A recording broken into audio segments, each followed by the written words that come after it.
ex parte communications. How long does this all take? Well, we're going to go through the timeline, and it's a fairly long timeline, but it ends at 365 days from the date that the application was accepted. So let me take you through it. Okay, some of this has already occurred. At some time before the Chinook application was filed, at least 30 days before the filing, the applicant, I believe, they came here, Doug? Was it in this building? Came here and they had what they call a pre-application public information session. And I understand that that took place on July 18th. That's not something that the committee itself is involved in, but that's sort of the first public event in our timeline. Once the application is filed, and in this case it was filed on October 18th, the administrator sends it out to all of the agencies, state agencies, who might have jurisdiction or other regulatory authority over any aspect of the proposal. We also designated a subcommittee on November 8th, and the word expeditiously is there because that's what the statute says we're supposed to do. We're supposed to do these things expeditiously. And the state agencies who we sent the application out are required to review that application in an expeditious fashion and get back to us within 60 days to tell us, is this application complete for their purposes? And in this particular case, all of the relevant state agencies did get back to us and determined that the application was complete for their purposes, and the subcommittee held a hearing on the application after having reviewed it and said the application is complete, and they accepted the application. Was it December 17th was the date that we accepted the application, and that's the date that most of our other timelines run from, the date of acceptance of the application. Now, mind you, acceptance doesn't mean that they're going to grant a certificate. It just means that there was sufficient information in the application for the case to proceed. The next step in our timeline is what we're doing tonight, is to hold a public information session so that the public can learn about the project and learn about the site evaluation committee process. Our next step, we'll actually meet our subcommittee, and that'll be at a joint public hearing right here in Fitzwilliam, and it will occur on February 20th. We're required to do it within 90 days of acceptance of the application. And that's called a joint public hearing because preferably there will also be representatives from the various state agencies here. So the subcommittee of the site evaluation committee will be here, as will hopefully representatives from the various state agencies. And then we go into our sort of pre-adjudicative process. The agencies will do a deeper dive into the application, and especially those aspects that, for instance, DES will deal with environmental issues, the Division of Historic Resources will take a deeper dive into how our historic resources and archaeological resources affected by this project. And they'll give preliminary reports to the Site Evaluation Committee by May 15th, 150 days after the acceptance of the application. And those preliminary reports, once filed, will be available on our website. This is all public hearing, and these reports are all public unless there's something secret in them. And I will tell you, there are statutes in New Hampshire which require confidential treatment of things like where there might be archaeological resources. So in some cases, you will see what's called a motion for protective order filed on things like that. The agencies, after giving their preliminary reports, give us our final reports, in this case by August 13th, which is 240 days after the acceptance of the application. And then we begin our adjudicative process, the trial process, if you will. And that's going to start no earlier than August 13th, this coming summer. And then that proceeds just like you see on TV. There'll be witnesses and cross-examination. There'll be memos of law filed, and ultimately the Site Evaluation Committee subcommittee will sit in front of you all and deliberate. And they're actually required to deliberate in public, and they'll vote the project up or down. They'll vote to either grant a certificate or deny a certificate. Then a written order will come out. Seems like a long timeline, but you'd be surprised how fast it goes. But during the course of that time, we have lots of opportunities for public participation. It began before even the site evaluation committee was involved. One of the things that the applicant was required to file with their application is the transcript of the pre-application information session. So that's already been filed along with the application. So there's been public input there. There is tonight, anybody who wishes to give input or ask questions tonight, that will all become part of the record of our proceeding. There will be the public hearing that's on February 20th in front of the subcommittee. And the Site Evaluation Committee accepts written comments from the public all the way through until the evidence is closed in the adjudicated process. So literally up to the day that they vote on whether to grant or deny a certificate, they will consider any written comments. There are also, on occasions, times when we will, during the trial process, set aside an hour or two for public comment at that time. To learn if we're going to do that, you have to follow the scheduling notices that will come from our chairperson. There's another way to intervene. If you believe that the project affects you individually or affects a group that you might belong to, you can also file a petition to intervene. Those are due tomorrow, day after tomorrow, by Friday. And in order to have a motion to intervene granted, you've got to show that you have a demonstrable interest in the outcome of the proceeding. If you wish to intervene as a party, you would be requested to act like a party, to come to the hearings, to act in accordance with the Site Evaluation Committee rules, if you're granted intervention status, and you have to play by the rules. Of course, everybody who has an interest in the proceeding has the right to counsel at your own expense. And if you were to intervene in the proceeding, you could hire a lawyer to represent you if your intervention was granted. Or you could hire a lawyer to move for your intervention as well. Those are the areas where the public can be involved in our cases. What does the Site Evaluation Committee have to find? What is it that they actually do? There are certain criteria and findings that the statute, our enabling statute, as I said before, the statute that gives authority to the Site Evaluation Committee, requires that the Site Evaluation Committee consider certain things. The first is whether the applicant has adequate financial, technical, and managerial capabilities to site, construct, and operate the project in a manner that would be consistent with the certificate and any conditions that are in the certificate. The second consideration that the Site Evaluation Committee must determine is whether the project will unduly interfere with the orderly development of the region, giving due consideration to the views of municipal agencies, regional planning agencies, and municipal governing bodies. So the Site Evaluation Committee will consider the views of the Board of Selectmen, the Planning Board, if there any of these agencies that come forward and present their views, those will be considered. Now, as I said before, the Site Evaluation Committee does not have to follow them, nor does the applicant have to go through your local procedures. But the Site Evaluation Committee, by law, must consider those views.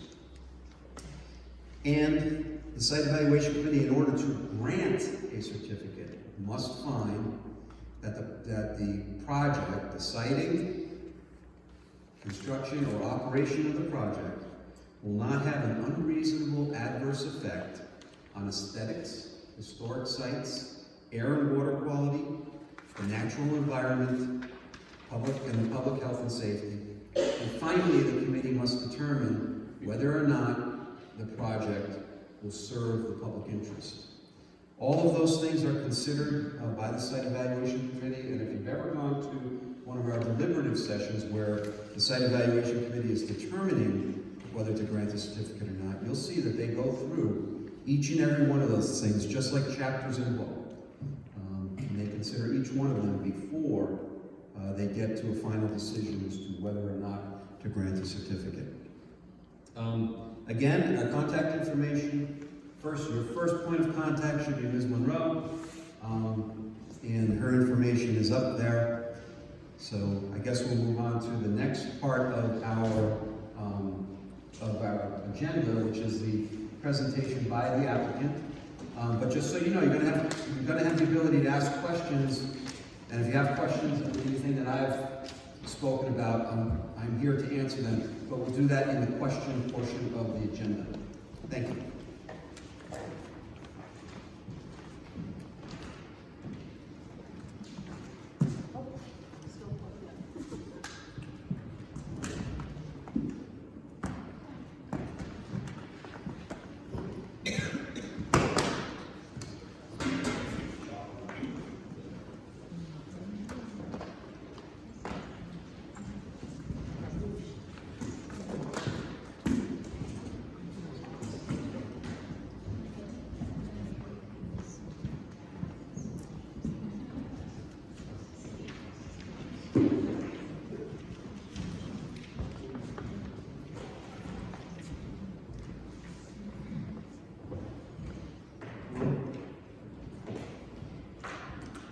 Good evening, everyone. My name is Heath Barefoot, and I'm a project director with NextEra Energy. And I'm here to talk to you tonight about Chinook Solar. This is the second opportunity that I've had to visit and share information about this facility here in Fitzwilliam. And once again, I thank all of you, members of the public, and representatives of the town, and of course, the committee for allowing the project team and myself to be here. So, Chinook Solar is a facility being proposed by NextEra Energy. NextEra Energy is the world's leading generator of energy from the wind and the sun. We have 90 solar projects operating in 36 states, and since 2004 we've deployed more than $85 billion worth of energy infrastructure. And we think that this demonstrates our commitment to the communities in which we work to successfully design, build, construct, operate renewable energy generating facilities. Chinook Solar is a 30 megawatt photovoltaic solar generation facility proposed here in the town of Fitzwilliam. It's located east of town, south of Route 119, and east of Route 12. It will lie on land that historically has been logged for timber. And its footprint will be 110 acres. We have filed an application for site facility with the New Hampshire Site Evaluation Committee. That was done back in October. And of course, tonight is a continuation of that process. If we successfully secure a permit, we anticipate beginning construction in the winter of 2020 into 2021, and we would target a commercial operation date of October 2021. We've heard a pretty good amount of detail on the SEC process already tonight. I won't go into that in further detail in my presentation, but of course, if we have specific questions afterwards, we'd be happy to address any of those.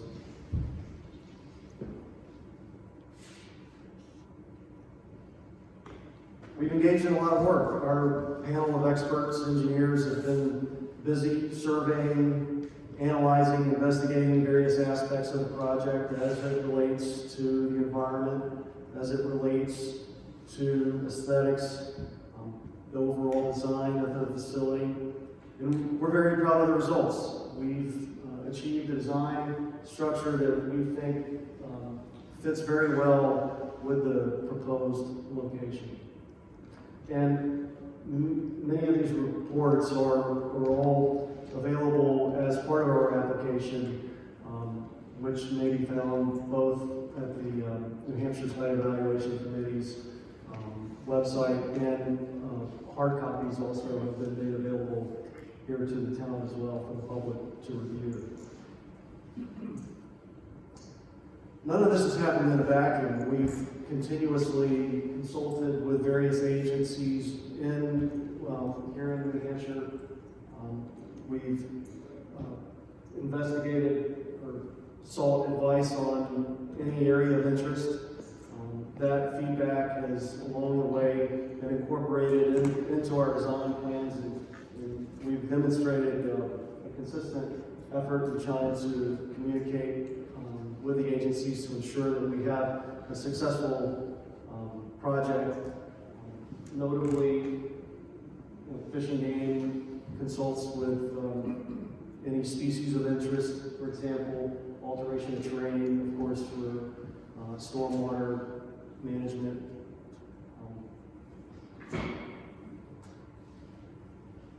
In parallel, we've also shared information here in the town with the planning board and the select board, and tried to, we consistently followed up to share that information with the public.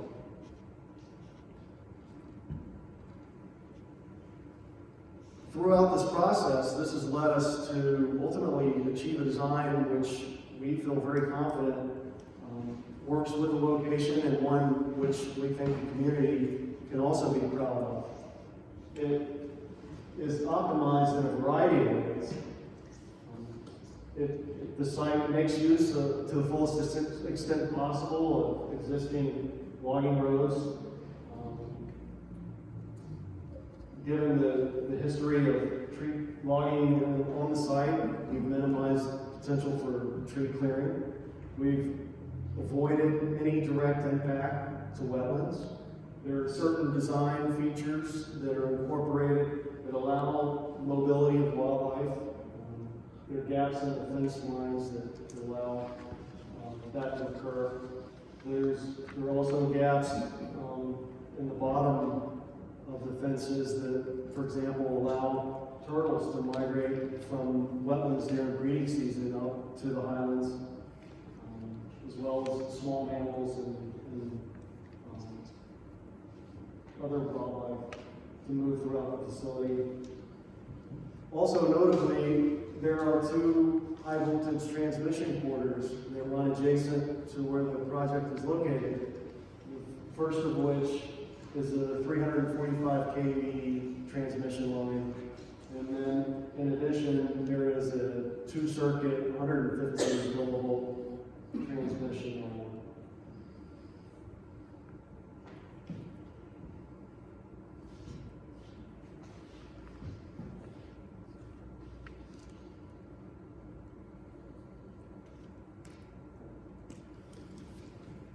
So, the benefits are clear.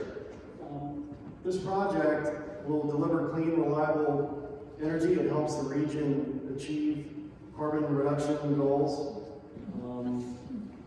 It will also provide construction jobs locally once construction begins. And while being a passive land use, once it's finished, it will continue to pay stable property tax revenue to the town over the life of the project. So for all those reasons, we feel that we've designed a great facility and one that we're very optimistic in moving forward with.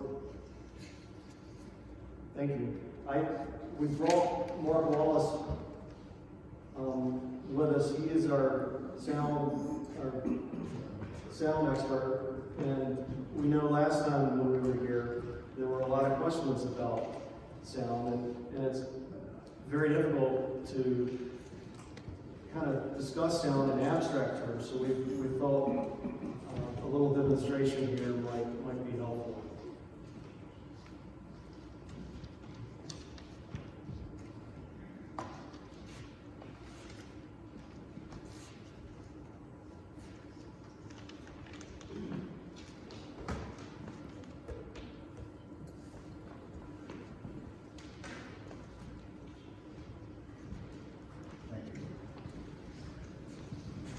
My name is Mark Wallace.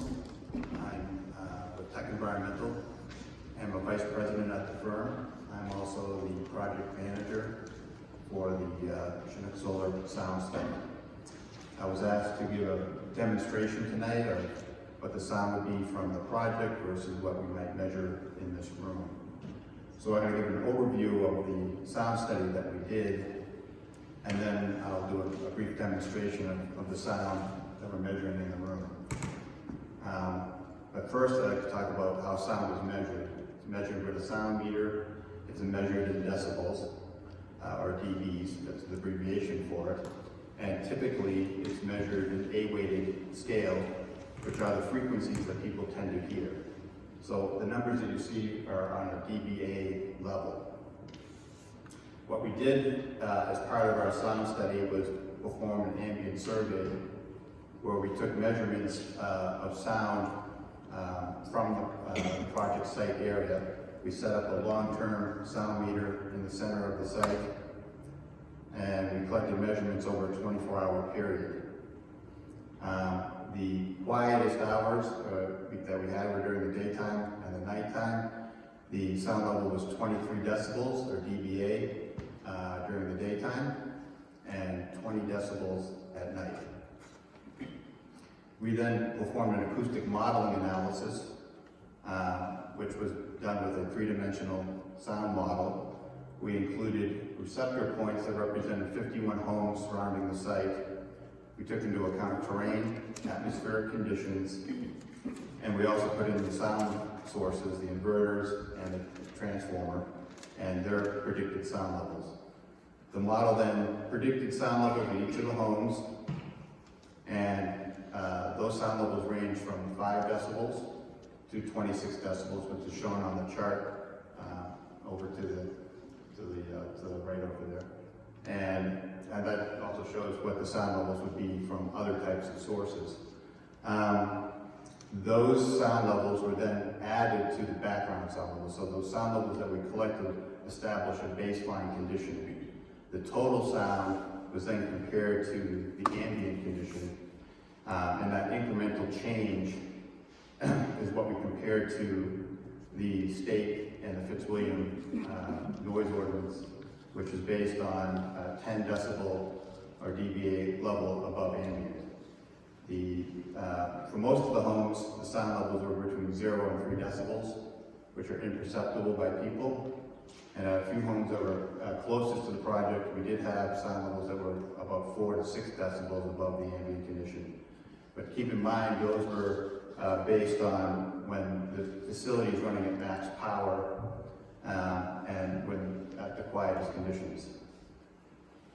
So what I'm going to do now is talk a little bit about this demonstration. So what I have here is a iPad that's it has its own microphone, but we've attached one of our microphones, which is a laboratory calibrated microphone, which is sensitive to plus or minus 1 decibel. So it's much more sensitive than the one that's with the iPad itself. The iPad is now communicating to the computer, which is then showing you what it's measuring for sound in the room, and it's primarily myself, conversing with you folks. So what I like to do is I'll just stop talking and we can measure the sound that's in the room so that we can compare that to what the project sound level is. So it's registering about 39 decibels, which is about 15 decibels higher than what we would be expecting from the project from its maximum sound level. To give that some kind of perspective, for every doubling of sound, you get, for every 10 decibel increase, there's a doubling of sound. So with a 15 decibel increase, it's about 3 times as loud in this room than what the project is going to be doing. So for example, if you were at home and you had your television, and say you set it at 20, and then you raised it to, say, 60, that would be about a 15 decibel increase in sound, or about 3 times as loud. So at least gives you a better perspective of what the sound is in this room compared to what the project is going to be emitting. So that's my brief demonstration of sound, and I'll be willing to take any questions during the Q&A portion of the meeting. Thank you. Okay, that ends the presentation portion of the meeting. So, does anybody have green forms or would like to fill one out? Do you have questions that we can take? Because we have a few up here that we can go through without hands. Anybody want one? Okay, let me come get one.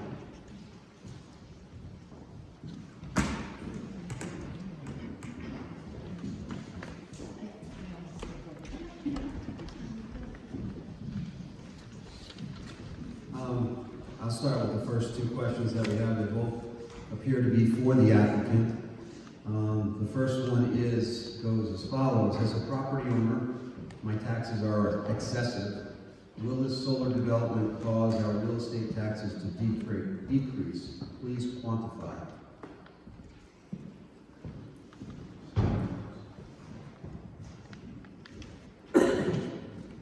Whoever from your team you want to address that is fine. I'll just say that the project is negotiating with the town on payment in lieu of taxes agreement, which would provide tax stabilization in terms of the revenues the town would receive and the tax exposure that the project would face. And I think there's a mutual benefit to both parties in having an agreement such as that in place. With respect to what that would do to the town's tax roll, I don't have any information available on that. Next question is a lengthy one. I'll read it as it was written. When you were here last, you stated that your sound study showed that only 4 residences would be impacted by the noise from the solar array's transformers. The term impacted is an industry euphemism used to soften the real issue. The real issue is that these households will be harmed by the noise. What changes have you made to the design since your last visit to mitigate the harm that will be inflicted on these residents? Have you designed a sound wall, integrated isolation strategies, considered encapsulation, or other reasonable accommodations? You said that you want to be a good partner in our community. I look forward to hearing your response regarding the measures that you have built into your new design to alleviate this concern. I figured you'd take it. So we haven't changed anything in our sound study from what was presented during the pre-application meeting back this summer. I will say that, we have taken into account a lot of different things within our model to address the potential sound from the transformer. The size of the transformer is pretty small. The other portion to it is that it's for a solar project. It's not for a large substation or from a typical type of substation.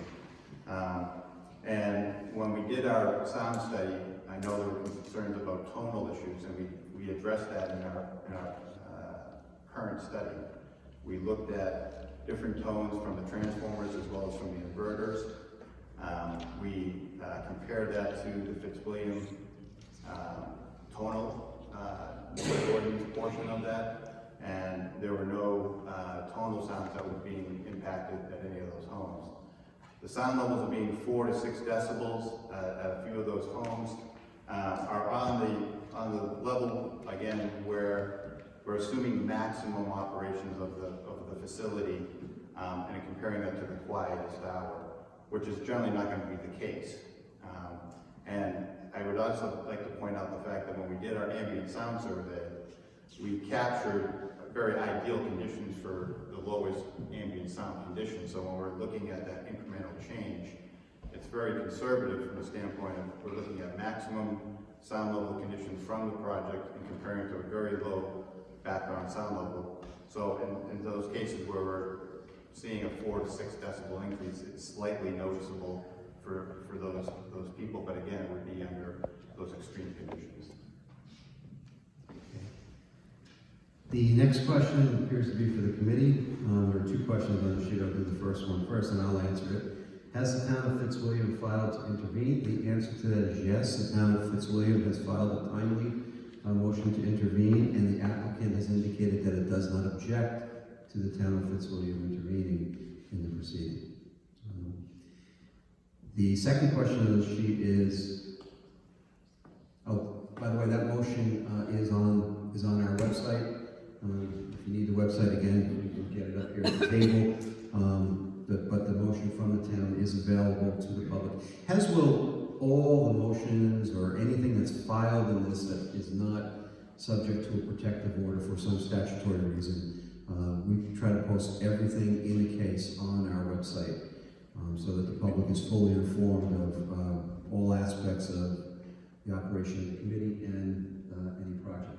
And I'll just add, if I have a service list for the project, if you would like to be on the service list, what that means is that your email address would be added to it, and when people, parties to the proceeding file documents, you would get it as simultaneously as it's filed with the committee.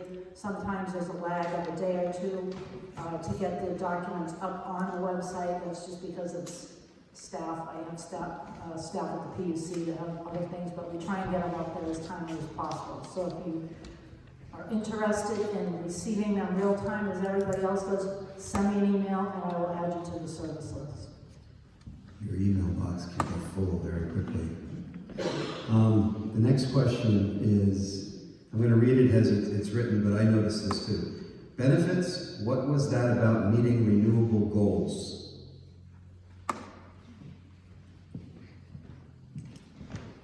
There are renewable portfolio standards established in each of the states in New England, and facilities such as this help the utilities achieve those goals. And what those goals seek to establish is a certain amount of the energy consumed regionally has to be comprised of renewable sources.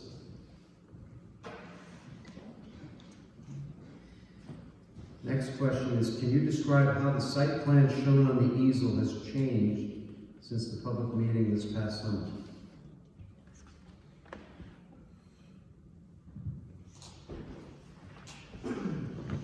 And make sure you tell us your name, sir. Good evening, Joe Pacino, Italian Bond. I'm the site civil engineer for the project. Site civil engineer for the project. We essentially performed the layout of the facility, including the access drives and solar PV array. The largest change, there were some small changes throughout regarding slight relocation of access drives due to further considerations of the overall layout of the site, with some new resource areas being identified that we were again maintaining the commitment to avoid those resource areas. So the old plan, the largest difference really is the old plan had a access drive that kind of went through this area, which was then found to be a wetland area. So we relocated the drive, the access road, up and along more towards the northern portion of the site, and that required an additional crossing. That's an open span crossing, so that would avoid any direct wetland impacts. That's primarily the largest change to the plan. Next question has to do with wildlife. It's actually several questions, but they're all in the same category. So it's mostly about the fence. First, how tall is the fence? How far apart are the gaps in fencing for the wildlife? How many gaps are there? And what size wildlife does it restrict? Or I guess the flip side of that be, what size wildlife does it allow to go under the fence?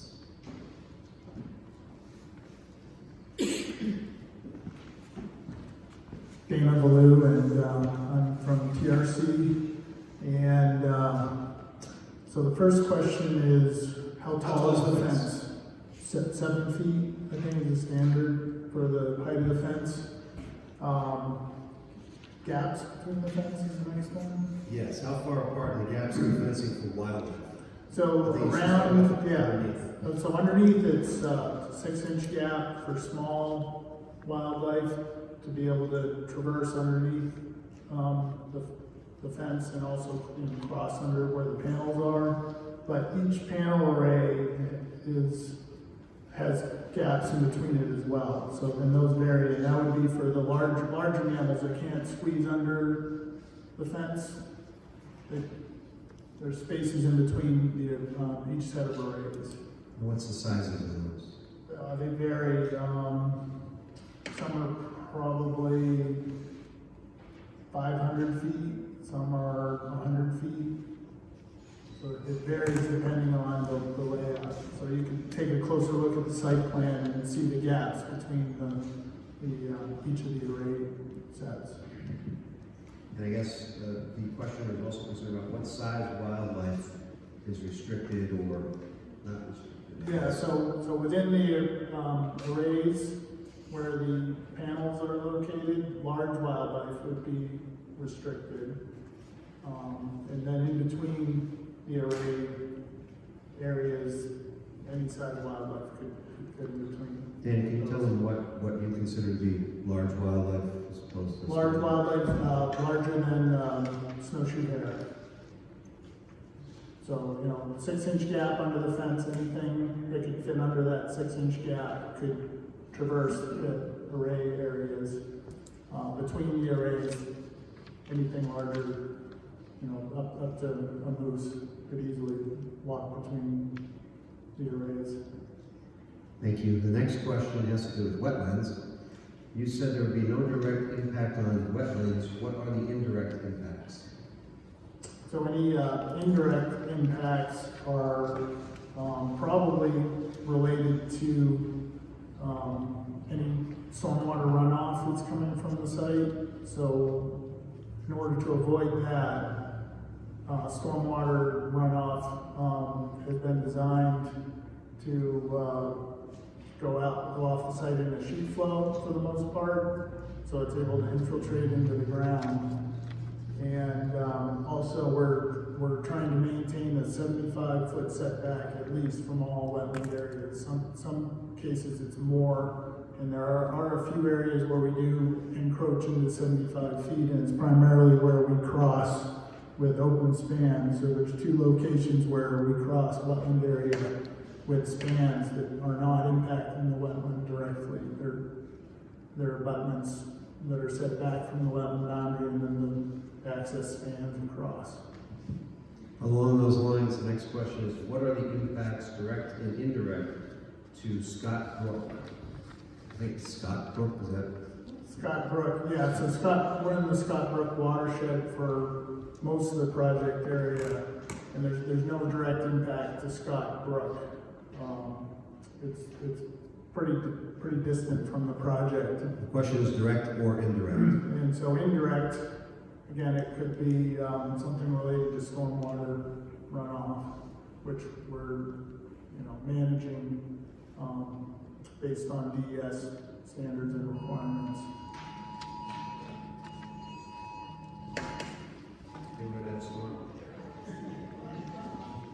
Yeah, it's coming. Okay, let's take a moment here, we can check their alarms.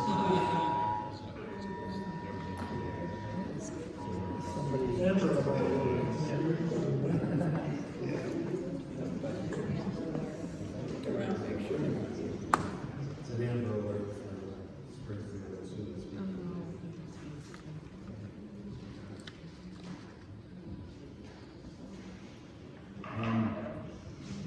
Okay, I think I'm reading this next question correctly, but there's a word I can't quite make out. What is a new resource area? The man in the blue suit jacket spoke too quickly. Please explain in more detail. The best dressed, right? So we did delineations initially in 2016, which was a very dry year. And so in 2019, we went out to check all the boundaries from the based on that original delineation, and we identified some areas that weren't identified. 2019 was a much wetter year. So then, we identified new areas that hadn't been identified initially. So then the project design shifted to avoid those new areas. Next question, maybe we may need a different person to answer it, is this is a follow-up to the Renewable Portfolio Standard response. Since Connecticut and Rhode Island are buying the power, don't the recs accrue to those states rather than New Hampshire? Yes, they do. That's correct. There are two benefits, though, that remain local. The first of which is the power does feed in to the local transmission grid here in New England. New Hampshire is part of the regional grid, and so here in New Hampshire you benefit that way. And the other benefit is the property tax payments stay local. And just for those, I should have, instead of using the term RECs, renewable energy credits is what the acronym RECs stand for. In our business, we use lots of acronyms, unfortunately. There is a comment that follows this question. It says, I support this and I am happy and proud to have it in the Monadnock region, but I don't think it helps New Hampshire meet RPS goals. I don't know if you want to respond to that or not. It's not a question, it's just a statement. Are there any other questions, any other written questions from the audience? There's one in the back there.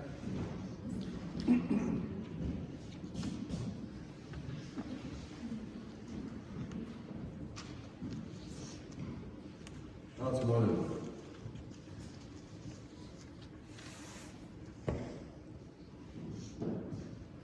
Okay. Eversource said that there would be no noise from the Route 12 substation. There was. They said that a wall would not fix it. It did. What is your commitment to helping homeowners if your sound modeling is wrong and the noise at their home is unacceptable?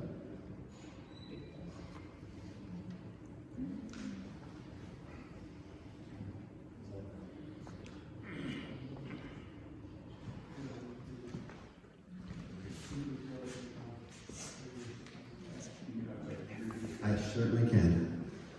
Obviously, this questioner is referring to the Route 12 substation, Eversource, apparently owned by Eversource. Eversource said there would be no noise from the Route 12 substation. There was. They said that a wall would not fix it. It did. What is your commitment to helping homeowners if your sound modeling is wrong and the noise at their homes is unacceptable? Our commitment is that this facility will be designed and constructed subject to our permitting conditions, and to the extent we are not within those conditions, obviously, we will remain under the jurisdiction of the site evaluation committee, and we will have to address those. Are there any other questions, written questions from the audience? Okay. Hand it over here. Okay, so that closes the question part of it. I see yellow. I have two people here. I guess we have a couple more. So if you could come up to the mic when I call your name and succinctly state your comments for the record. And again, please speak into the microphone. Speak slowly as we have the court reporter here. So Dana Pinney is the first one who signed up to speak. It's going to come right up to the Yep, right microphone. there. Thank you. You already read my questions, and I do have a comment. I'm in favor of solar. I have solar in my house, and it works.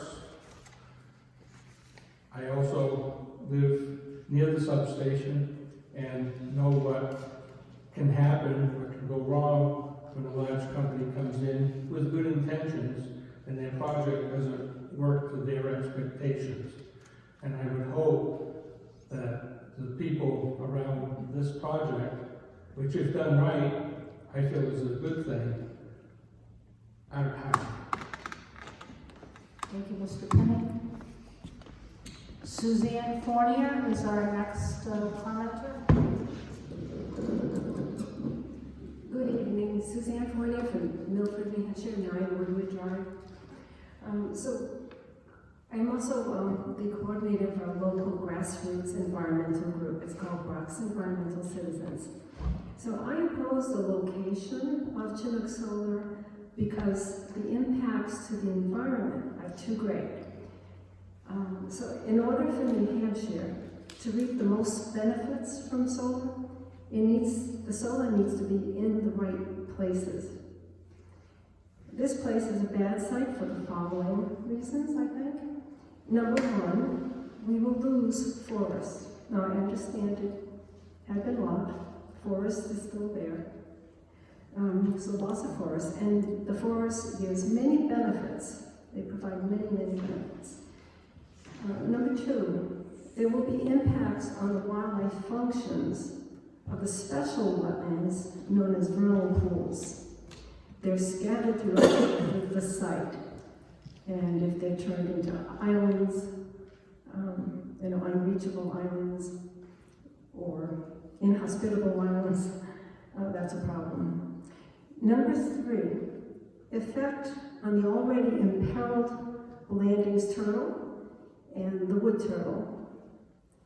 Without studying them at this site, how can anyone, meaning the applicant, how can anyone know what the effects of the project would be? There's a recent New Hampshire Supreme Court decision on this issue that I'll discuss later in my comments. Number four, I also oppose this project because it is sprawling into green space. This is known as energy sprawl.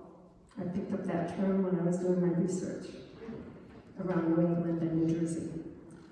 New Hampshire has hardly begun to put solar on existing structures and developed and degraded lands.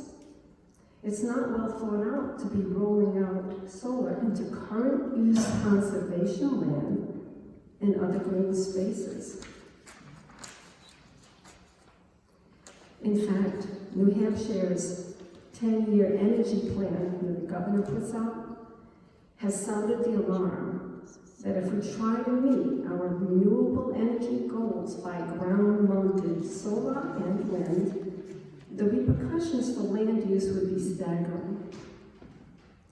Number five, I've done research recently and wrote a white paper that I'm providing as part of these comments. In it, you'll see that Connecticut, Massachusetts, and New Jersey are ahead of us people in New Hampshire, in that they've already learned that by sprawl and the loss of farmland and forest and other green spaces exchanged for solar, they are now steering developers to brownfields and other degraded and already developed places and structures. And they're using incentives and disincentives to steer in the right direction. So in the white paper, I briefly mentioned that there's a project in Hopkinton and Webster on the town lines there that was going to be 17 megawatts under the landfill. Sounded great. But now the project has increased to 35 megawatts and will be almost entirely moved onto private land that it appears to have much forested green space. So this is the kind of sprawl that is occurring right now in New Hampshire. I expect you'll be seeing that 35 megawatt paperwork soon. So sprawl, and I'm going to call this sprawl here in Fitzwilliam, sprawling into current use green space could defeat the goals of the current use program, that is to encourage the preservation of undeveloped farm and forest land. So if I have a couple more minutes, I'd like to continue by circling back just to two of the points I mentioned at the beginning in opposition. That's okay. Number one, forests provide much more than carbon sequestration, carbon CO2. They provide cooling, climate resilience, clean water, and habitat for rare turtles, like the blandings and wood turtles that affect this site. They've been noted for this project. So the question I have, should we be trading, it's rhetorical, should we be trading these environmental benefits of forests for the benefits of solar? I say we don't have to. What we have to do is look somewhere else to put the solar. So, number 2, this site has many vernal pools, and I think I remember the number being 45. And the applicant divided them up between natural and man-made, perhaps, to wildlife. They don't know the difference, they just go to them. So the vernal pools are so special. Why are they so special? They're so special because they are necessary for wildlife species that live in the forest that the project would cut down. They don't stay in the pools. The forest and the vernal pools go together, called a wetland complex. They go together for the survival of species like the blandings turtle and the amphibians that they eat. Those amphibians live in the forest, as do the blandings turtle, but they also use the vernal pools. The applicant has stated in the paperwork that the known information about the blandings turtles and the wood turtle are that they live off-site. Fact is that without a survey on this site, their actual presence on site is just not known. That's information that is lacking. The applicant relied on the Natural Heritage Bureau report, which has a huge disclaimer that says most of the rancher's lands have not been surveyed, and I saw no information about Fish and Game Department saying that there had been any sort of survey of this land, other than the bats. The bat survey has been done. So I want to tell you also that the New Hampshire Supreme Court recently decided a case. It was November of 2019. It involved New Hampshire Department of Environmental Services, its alteration of terrain program, and endangered wildlife. And I've provided a copy of that decision for you. It's also available for anybody online at the Supreme Court's decision page. The court said that prior studies need to be done in order to know how to design properly a project so that the correct standard of protection of endangered wildlife is utilized. It's going back. They want them to use the correct standard. The regulation at issue is DES's. It's ENV-WQ 1503.19H. The related, or it's kind of parallel, what the Site Evaluation Committee has. You have Site 301.07C4 that requires an assessment of potential impacts of construction and operation of the proposed facility on significant wildlife species. So the blandings turtle and the turtle and any other ones that might be found if a survey were correctly done. So again, rhetorical. So how does the applicant provide an assessment without first surveying for endangered wildlife? And then second, without a long-term study of how the endangered animals are actually using the site prior to designing the project. And I'll note that when the applicant told us tonight, when they discovered there were wetlands that showed up because of the climate, they saw the wetlands, they made adjustments. So similarly with the study of endangered wildlife, how they're using the property would be very important to make adjustments to a design. So I say without such information or a survey or study of significant, year or two study, you end up with what the applicant says they will do, and that is surround the entire construction area with silt fence. Now maybe they'll do that in sections and they'll be broken up. It was mentioned that there would be some 100 feet, maybe 500 feet between sections, but nevertheless, I think it would add up to miles of silt fence that would be put up. And silt fence blocks everybody. So this is what the applicant said. They would put up a silt fence around the entire construction area, and they said maybe in sections at a time, but there still would be miles of length of silt fence that would prevent blandings turtles from into their vernal pools to feed and the rest and other activities they do in the pools. They find mates, and that would be in spring and summer. So I, unfortunately, have the unpleasant experience seeing turtles, lambs, and others, turtles following silk fence that has blocked their access to vernal pools in the town of Milford.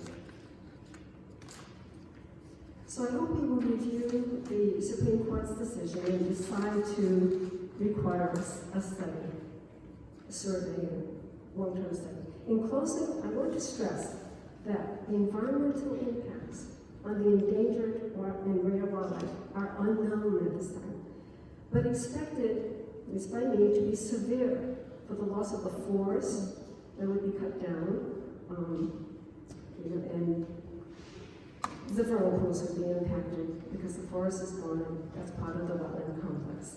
So the last point is that New Hampshire needs to wake up and stop energy sprawl as the other states are working to do before we lose hundreds and then thousands of acres that have been wisely saved in current use.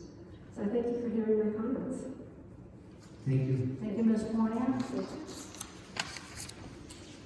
Patricia Martin is the next speaker.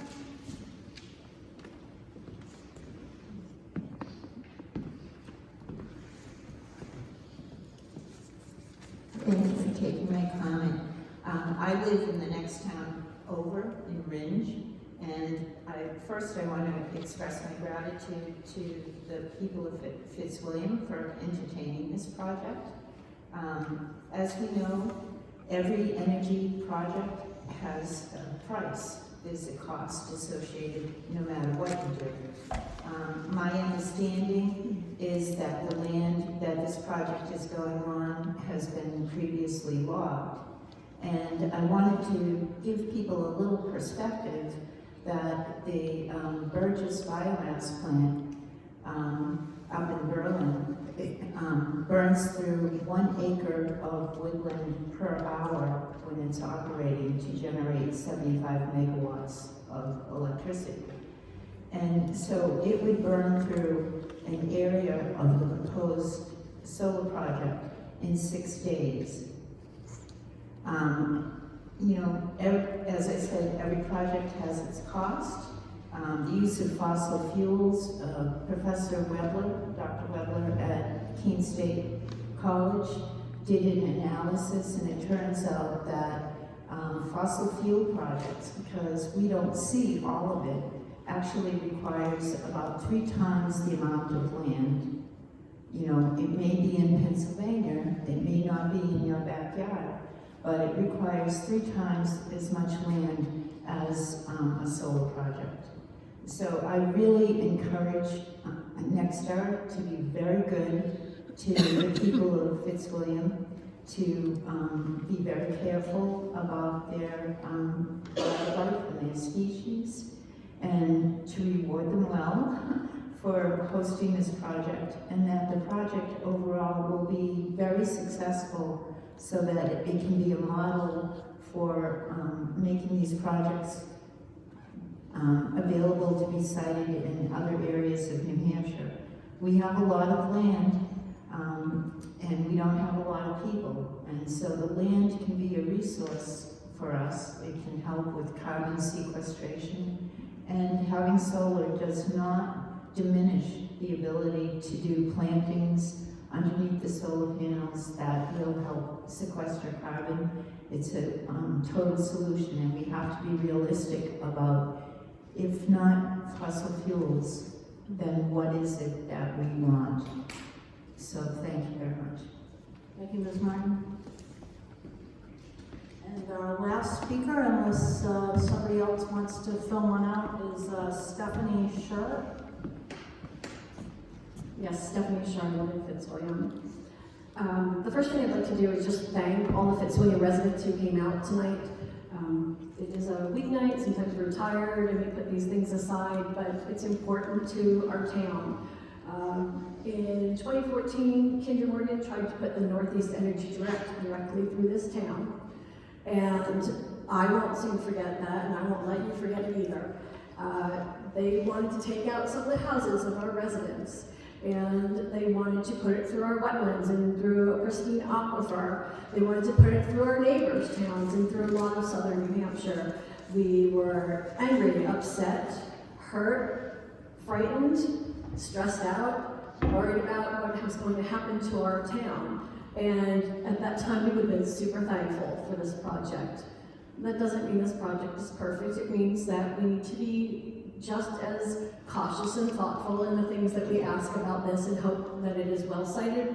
And I think that some excellent questions have been brought up tonight. Those of you that have questions, when you go home or you learn something else, please ask for resources on how you can still send those questions in, because those questions are really important and they'll be documented. After that pipeline was withdrawn, and that was Kinder Morgan along with Liberty Utilities, this town learned a great deal about what was going on around it, and we put money into surveying our wetlands, and we designated prime wetlands, and we have a list of more wetlands that we can potentially designate prime because we have the entire town surveyed and found out what an amazing resource we have. So that's something that NextEra should know we care about and we want to preserve. And so we are going to be watching carefully and want you to be very protective of that. We care about those things. The Granite Bridge pipeline is now being pushed by Liberty Utilities, who learned a lot from Kinder Morgan, and so the pipeline thread is not gone. And in this project coming to Fitzwilliam, it's helpful to us, and we need to be supportive of solar projects and other renewable energy projects because of the fact that that pipeline threat is still very real. It's not in our town today, but it could be tomorrow. And we have senators, state senators from both parties who are in full support of fossil fuel expansion in our state. I'm not sure if you're aware of that, but now you know. And I would suggest that you talk to them about your support for renewable energy projects such as this. I get a lot of questions about this project. Even when I don't know the answer, I try to find them. But the most frequent question that I personally receive is, hey, you know, I'll support it, but is the energy for our town? Because if it's not for our town, I'm not interested. But it's for all of us. It goes into the grid, and therefore we all share it. So even if it doesn't seem like it's just for Fitzwilliam, it is for Fitzwilliam because that's where our energy comes from. It goes into shared resources. So yes, we do benefit from that. In terms of our neighbor from Milford, I'd just like to address a few things. I grew up in New Jersey, and my biggest concern was that we were losing farmland, and still are, at an alarming rate, and it's from development.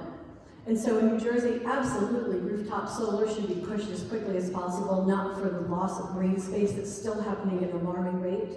But that's a problem here in New Hampshire as well. When I moved here in 1993, there was a lot less development than there is now. And when you live here, you don't see that happening because it happens a little at a time, and I can tell you that it has changed a great deal. So yes, when we have those surfaces, when we have parking lots or malls, we should be thinking about, hey, is the parking lot porous, and can we cover that parking lot and those buildings with solar panels? And it should absolutely be our first preference. However, we do need to make room for it as quickly as possible. We need to make sure that we're getting on this because the climate emergency is real, it's here, we all know that it's happening. Deny or not, it's in our face. It's on TV, it's in videos, it's real, there's no denying it. And New Hampshire is facing some extreme consequences already. We have wildlife that are in detrimental situations. We're losing our moose, whales, cod, shrimp. Those are our livelihoods in many ways, not just things that we eat and hunt, but they're things that bring tourists to our city, to our town, to our homes. This is important to us, and the only way to protect that is to think about our future right now, every day. It's an emergency. I also just want to say, I ask that our Conservation Commission please consider doing what you can to find out about any impact to wetland services, because Scott Brook is a really important resource for us. And lastly, just to say that if you didn't know it already, that Fitzwilliam is one of the towns, and so is Ringe, that participated in Solarize Monadnock this past summer. There was a great deal of interest in residential solar. And so people are interested, they're engaged, they're learning more. It's something we need to embrace, but I thank you for your support.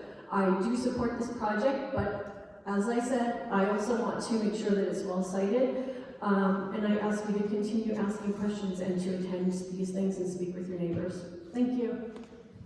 Thank you, Ms. Sharp. Is there anybody else who would like to make a public comment? Hearing none, I guess we will adjourn the hearing.